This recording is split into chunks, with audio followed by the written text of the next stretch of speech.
The first time I ever used a substance, I was 14. I wanted to fit in, so I drank beer. I hated the feeling, I hated the taste, but I wasn't my shy self anymore. When I went into high school, I started hanging out with a different crowd and started doing harder substances.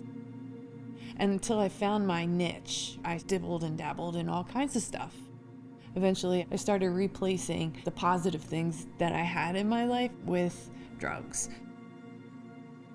By the time I was 19, I was a full-blown opiate addict.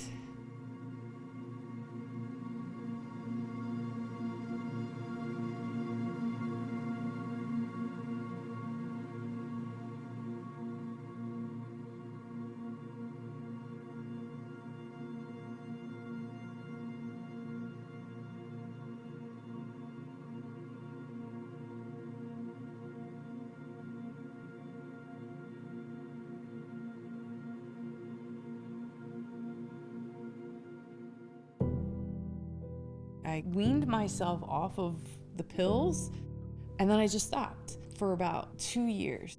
And then I was diagnosed with rheumatoid arthritis. It's an incredible amount of pain. So they sent me to pain doctors, and that sparked up the addiction all over again.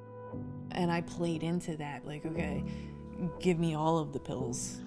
They would be done in a week, and then I would have to buy them on the street, and that just became too expensive. So I started doing heroin. My heroin addiction progressed into smoking crack, shooting dope.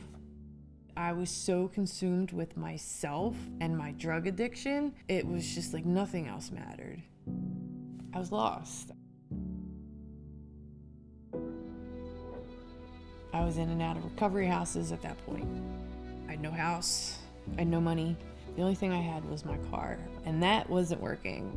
So I called one of those numbers on the telephone poles, and the guy came, with his tow truck, and he's like, the guy I'm gonna sell your car to is looking for a secretary.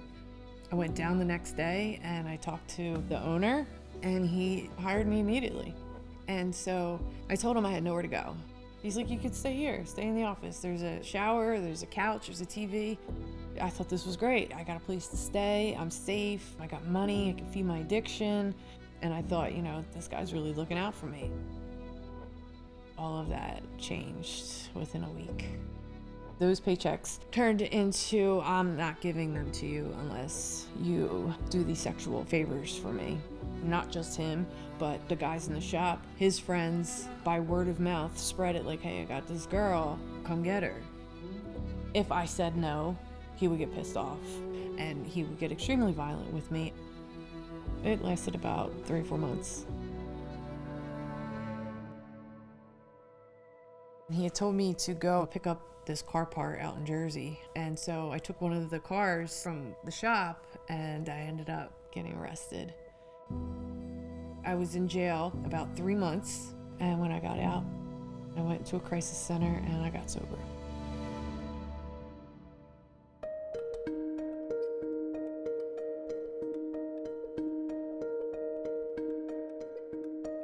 There's so much power in having a conversation. Once a kid is old enough to understand right and wrong, it's never too early to have that discussion.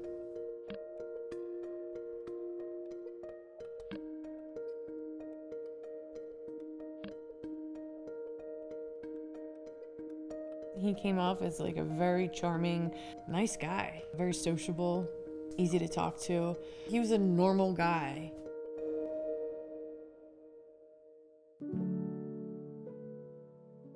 Life today is very full. I work with at-risk youth full-time, and I work with therapy horses. And that has been such a profound experience. That has been so healing for me. I call them my magical beasts because it's been nothing short of magic. And I think they play a huge part in my recovery. And I stay connected to my fellow recovering alcoholics and addicts, and I just stay grounded in my support group. In September, I will have 7 years sober. And so when I share with other people who are struggling, with addiction or trying to get out of the life, I always tell them, even if you feel like you have nobody there by your side, there's always one person that has hope for you. Because I always have hope for you.